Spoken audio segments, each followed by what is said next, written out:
The most important way to keep your brain young and healthy in older age. All of these changes can help you to keep your brain functioning well as you age. But none of these factors is the most important when it comes to your brain function. That honor, instead, goes to learning and exposing yourself to new things. And to understand this, you need to understand what your brain is actually for. You see, your brain is ultimately a learning machine. That's what the human brain evolved to do, to help us to adapt to our surroundings and to modify our behavior appropriately. The brain evolved to help us learn to navigate our surroundings, learn what signals danger, and learn what signals food and resources. This adaptability has always been key to our survival, and this is possible thanks to a phenomenon called brain plasticity.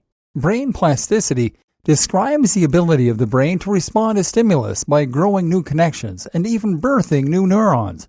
When we experience something exciting and new, or when we challenge our brain in a new way, this results in the production of neurotransmitters like dopamine and norepinephrine, which increase our focus and attention.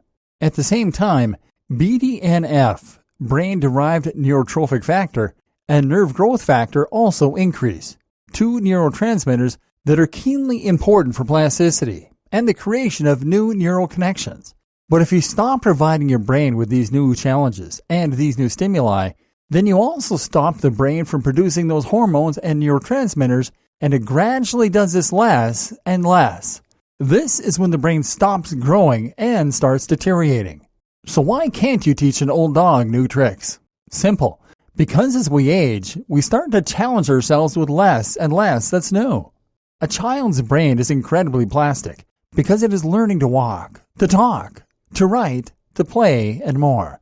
A teenager or someone in their 20s is still very plastic because they are learning to drive, to work new jobs, etc. But when you've been doing the same job for decades, the brain has less new to learn, and it slows down.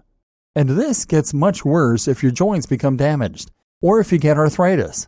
Movement is one of the best stimuli for the brain, and if you remove that, as well as removing exploration and interaction with others, this is when depression sets in, grumpiness, forgetfulness, and eventually dementia. So, keep learning new things.